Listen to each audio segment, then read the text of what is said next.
Andrew Zitcer is an associate professor in the Antoinette Westfield College of Media Arts and Design at Drexel University, another Drexel person, where he teaches in arts administration and directs the Urban Strategy Graduate Program.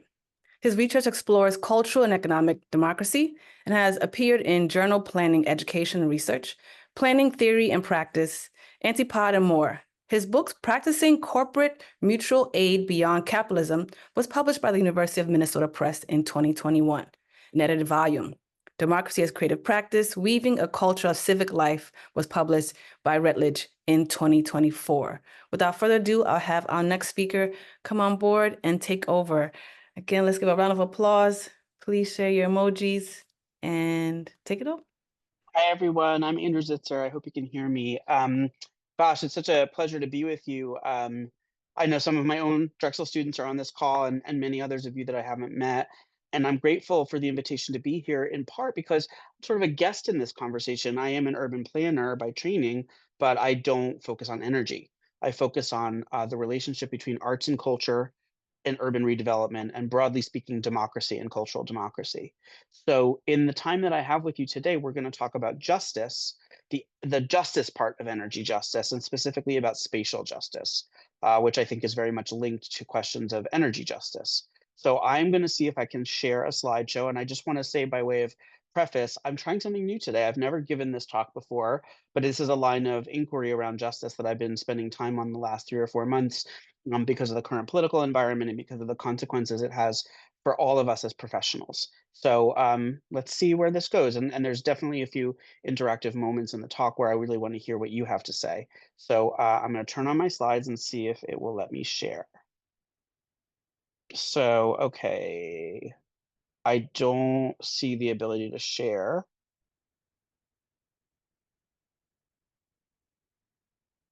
I'll try again.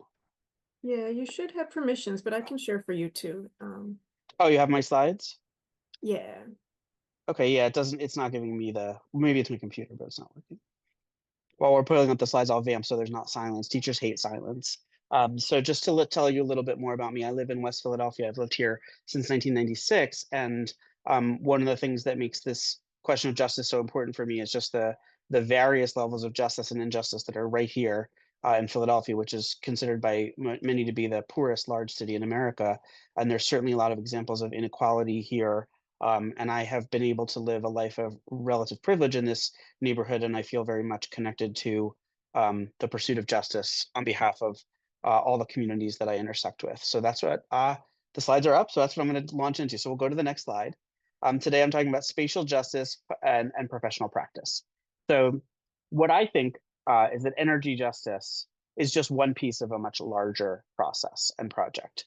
So in order to develop solutions for energy justice, first we have to situate the problem that we're trying to solve, right? So part of this work, any profession you're in, and I know we have folks from a lot of different disciplines, asking the question is much more important than knowing the answer. You know, we may never know the answer, but we can ask better and better questions. So the goal is to figure out what questions we need to ask, what methods do we employ to ask those questions, and what is our goal when it comes to the pursuit of justice? How do we meet that goal? So let's go to the next slide. So one thing I want to emphasize to you, and I feel that this is very much an urgent situation, is that we are all implicated in energy justice, in spatial justice, in various ways. We are all responsible to advocate for justice across a variety of spectrums. So why are we responsible? Why does it fall upon us as students, teachers, and professionals? Well, the first thing I want to say is that no one is coming to save us. By that, I mean, there is not a technological solution that is going to solve this problem. There is not a political solution that is going to solve this problem. There is not what they call in literature a deus ex machina. There's no God coming down from heaven to fix the energy crisis and the climate crisis. So we have to save ourselves. How do we do that? We do that in solidarity with one another, building broad-based coalitions across disciplines, across universities, et cetera, right? The second reason we're all responsible is because the climate crisis knows no borders. Energy justice and energy injustice doesn't care if you're in Mexico or Sweden or the ice caps in Greenland. This is a global planetary crisis. So we're all responsible whether we want to acknowledge our role or not. specifically to this group that's on this call, we are training to be professionals across many sectors, which gives us tools and privileges that not everyone has access to. We are all in an incredibly fortunate position to have access to education, access to funding, like the funding that's coming out of this initiative, access to mouthpieces of public communication. A lot of us blog or are on websites or YouTube channels or whatever. And so we have a microphone. And no matter whether you're a mathematician or an urban planner or an architect or a dancer, there's an opportunity as a professional and a professional in training to use your privilege for the benefit of justice. And so then, of course, each of our special talents must be harnessed to serve ambitious goals that transcend our own careers and our own particular fields. That's what I mean by no one's coming to save us. We have to save each other. We have to work together no matter what we're studying. So we'll go to the next slide. So one of the reasons why we're in a precarious position as emerging professionals is because the confidence in professionals across the board and their expertise is at an all-time low. And I posted a little picture from a Gallup News article that came out a few months ago that says the ethics ratings of nearly all professions is down in the US based on public opinion. So people are no longer, broadly speaking, trusting people just because we claim we're experts, just because we have technical knowledge. And so because of that, in part, many professionals are now the victims of violence, intimidation, and the loss of jobs. And I'm talking about teachers who are threatened based on the content that they teach, nurses, firefighters, even meteorologists. Those of you who are following the energy and climate story probably have seen in the last few weeks that FEMA workers and meteorologists have been threatened with violence. And in fact, some of them have been victims of violence for talking honestly about the weather and the climate crisis. Of course, public health experts during the pandemic and now in the coming weeks will probably see threats and hopefully not violence towards local elected officials, ballot counters, and other folks who are volunteering their time to serve democracy. So yikes, right? This is the work we're all training to do in one form or another, is to encounter a public and speak to them with authority about the things we know and try to help guide their decision making. And yet many people in the public are fundamentally skeptical of the idea of expertise, right? So how do we deal with that? So let's move on to the next slide. So the climate crisis can't be separated from attacks on the very notion of truth and common agreements about what is real and what is false. So that makes it a very interesting and difficult time to operate as an emerging professional when you could tell someone that the weather is caused by climate change, and they could tell you that the weather is caused by the government nuking it or by space lasers, right? So we're in a moment where disinformation and misinformation is making common agreements on what is real not possible. And what I want to say is this is no longer a fringe phenomenon. This is now mainstream, right? Public officials, electeds, major, corporate leaders, billionaires are saying, things to destabilize our perception of a shared reality. And what I want to emphasize here is that this is not an organic or grassroots process. This is a process that's been funded, legitimized, and spread by actors who have a political, economic, and ecological agenda. This isn't just sort of like random musings on the internet. Maybe it begins with random musings on the internet, but there are people who really see the benefit to their political agenda or their economic agenda to make disinformation and a sense of unreality widespread, and they want to take advantage of that. And that's sort of what we're up against. Let's go to the next slide. So this is our opportunity to talk for a couple minutes about all the frightening things I just said to you. And the question is, in what ways do you feel empowered to advance energy justice? And in what ways do you feel intimidated or stuck? And so either in the chat, I don't know how we're doing it, or if people want to raise their hands and someone calls on them, I just want to hear for 5 minutes your thoughts about the ways you feel like you're prepared and the ways you feel, geez, I don't know how I'm going to get this work done.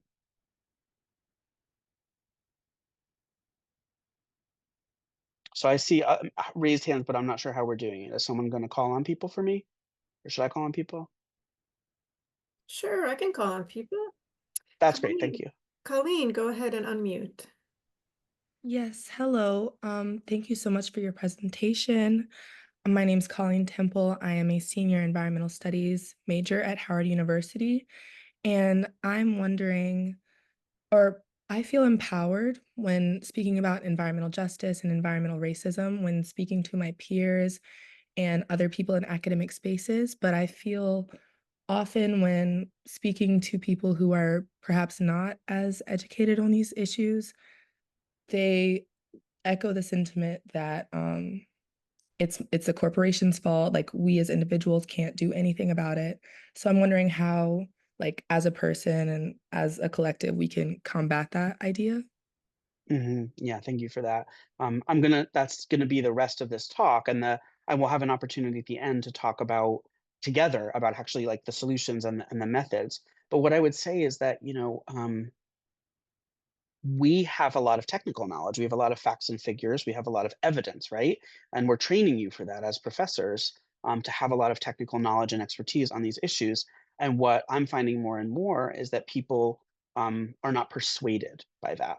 So the goal that we have is to figure out how to communicate across differences, whether those are differences of education, differences of income, talking to someone who's more impacted by energy injustice, if you are not yourself impacted by it, or vice versa. How do we build solidarity across different identities and different roles in society? And I think that requires like a new methodology, and that's what I'm going to talk about in a minute. So thanks for that question and for anticipating where I was going to go. Who else? Yeah, so there's a comment in the Q&A from Kayla that says, I feel stuck because it seems that we also need big corporations to help as well. Right. Yeah, that's such a great point, right? So like, the past presenter, Dana, she was mentioning Microsoft, and Microsoft is doing some really good things. And yet they're also pursuing AI, as all the big corporations are, in a way that has potentially catastrophic environmental impacts. And so, we can't tell big corporations what to do, right? But we can influence them through working with our coalitions of policymakers on the sort of state side, right? And then also activists in the public sphere to both encourage each other to keep corporations accountable and as part of the solution, as opposed to pursuing only shareholder profits, right? So, I think there's a famous quote that power seeds nothing without a demand, right? And so we need to demand of companies that they put their resources where their rhetoric is. If you go to any major corporation, you'll see that they have climate pledges and they'll be carbon neutral by 2030. And yet at the same time, they're reactivating coal plants to serve the needs of the energy demands of the moment. So like we need to make all of that transparent. We need to hold them accountable, and we need to make sure that they come along for the ride, and that they understand that the profit motive is one part of their mission and their mandate. They also have an ecological responsibility and a political responsibility to be part of society, not something that's separate from society. So I'd love to hear other folks' thoughts about that, but my thoughts are, we need to organize in our communities, in our community-based organizations. We need to hold our local elected officials accountable, and we need to work with them to build coalitions of power at the state and federal level to force corporations basically to listen to the voice of the people. Tiana, go ahead and unmute. Hello. Thank you for this presentation. It was wonderful. I'm also a Philadelphia native, but I'm a 1L at Howard Law School. Mhm. What I have noticed recently is that whenever I talk about energy justice, it's more in a hypothetical sphere. And we're talking about like how we could pursue action, but I feel stuck on getting groups of individuals to go along to actually initiate action. Yeah, so I think that's a really great point. And my observations of the work that people are doing in Philadelphia is that it needs to start with and be led by people who are most affected by energy injustice. So when I think of Philly Thrive here, or I think of the coalition, I'll talk in a couple slides, I'm going to talk about some Philly examples. But those grassroots community-based organizations, especially when they're led by the communities most affected, can set both a political and moral tone, frankly, because the urgency for them is so real because it's their homes that are flooding. It's them who are experiencing, asthma and other preventable illnesses at higher rates. And so both they have the right to lead and the sort of legitimacy in that space, but also their testimony and their witness, I think, is powerful in ways that sort of trying to take a more technical or a more legalistic perspective might not move folks along, but then we as lawyers and advocates and designers need to be right there with those communities, joining them and offering them the support that comes with knowledge of the law, knowledge of the policy process, knowledge of design. So it's about that idea of solidarity and connection that starts at the very, very grassroots. Let's move forward with slides, and then there's going to be another time to give feedback in a few slides, but I just want to make sure we're mindful of time. So let's go to the next one. So I just want to make sure that we're aware that this idea of like what I call like an epistemological break, a break between the past and the present, is not happening for the first time. Though scary, it is not new. So we're in the midst of a disruption that is similar in some ways to the invention of the printing press, sort of 600-700 years ago. And then later, the Industrial Revolution, which is about 300 years ago, 250 years ago. And then, of course, the advent of computing and the internet around 1980.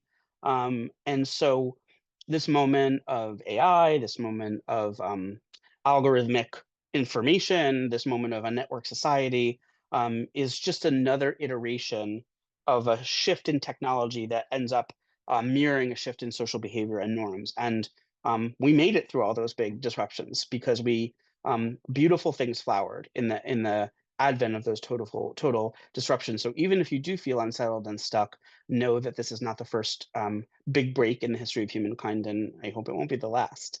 It's up to us to decide what comes on the other side. Let's go to the next slide. So what is the version of crisis that we face today? I think you guys know this as well as anybody else, but the word that's been popping up in my head a lot is the word nihilism, which means the sort of denial of the value of life.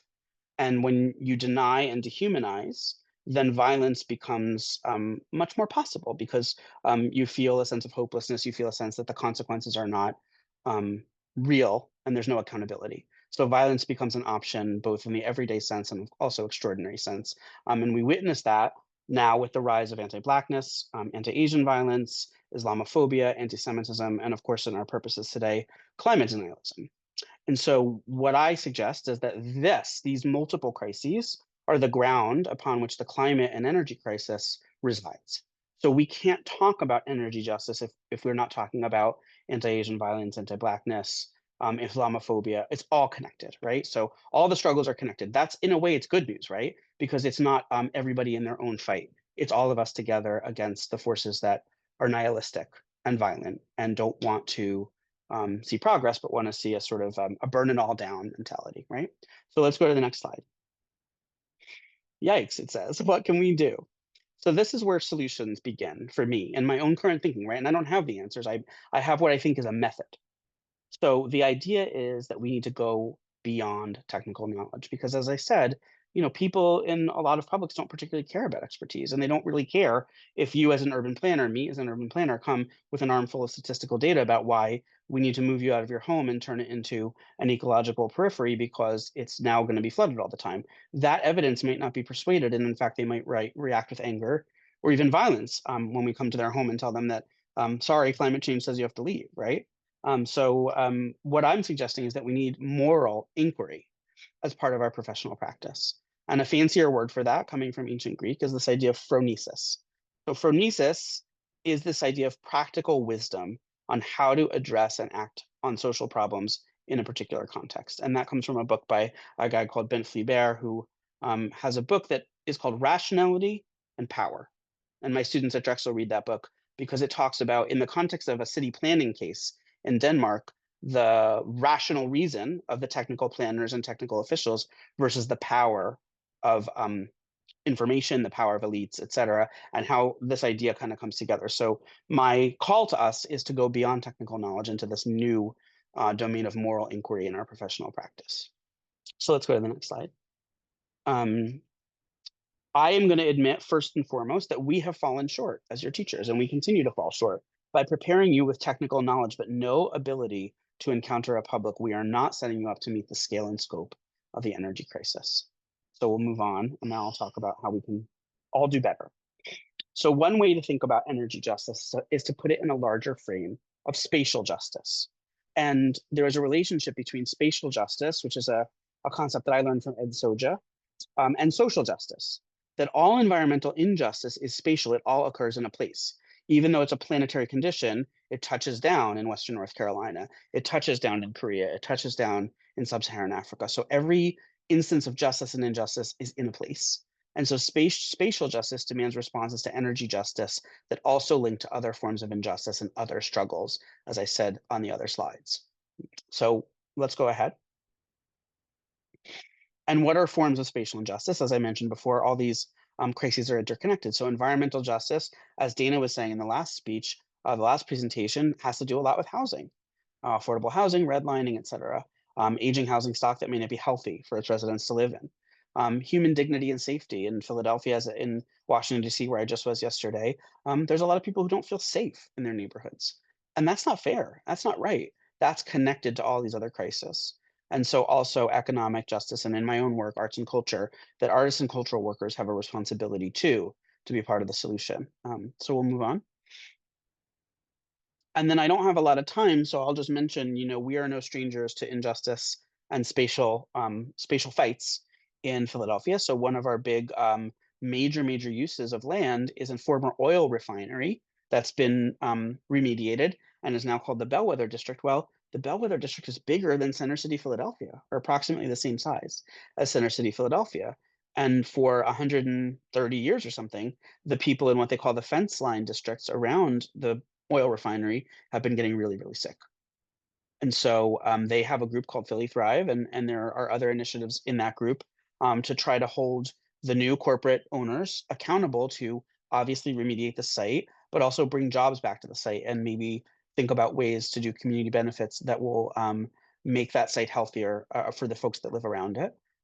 A second example, which you may have seen in the papers, is that our sports franchise, the 76ers, wants to move its arena to a downtown neighborhood that's really struggling, honestly, but it would have a massive impact on the Chinatown neighborhood, which is already sort of hemmed in by development and is quite small. And in the legacy of redlining and urban renewal, it was sort of cut in half by a major highway. So Chinatown has a claim to that space. What does it mean for the 76ers to come in and take place that will affect Chinatown? It doesn't mean they should or shouldn't move their arena. It just means they need to be in conversation with folks who are most affected.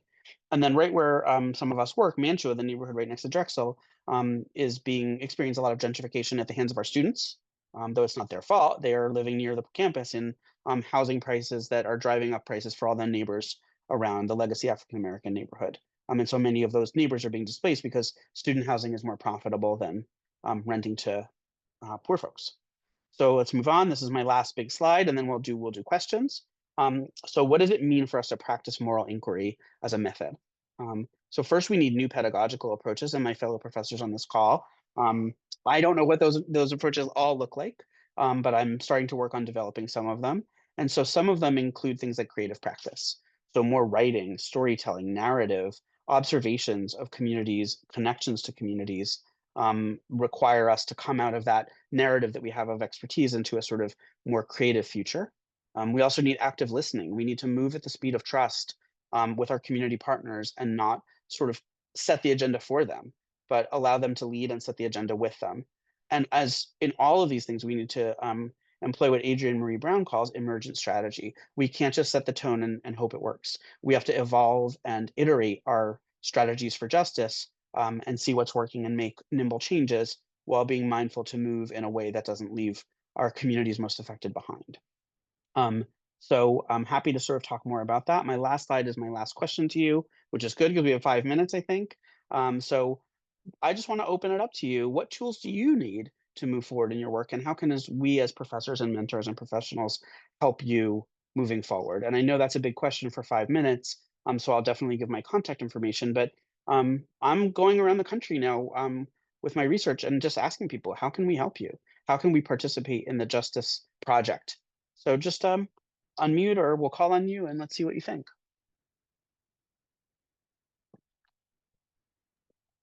Yeah, please if you'd like to be unmuted, please raise your hand.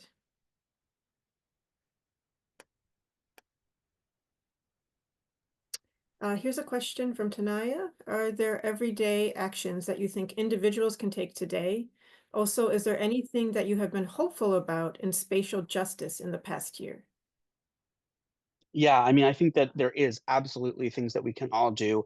And even if you're an undergrad, it is not too soon to get involved in community organizations in your city that need a pair of hands and a bright mind, right? So if you see instances or read about them in the news of environmental racism and injustice in your own city, contact the organizers and say, can I do everything from, take photos for your social media to help you think about your strategy?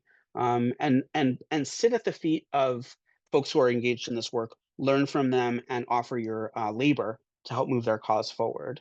And in terms of things that I'm excited about over the last year, this isn't an energy one, but this is has to do with the 76ers arena in Chinatown.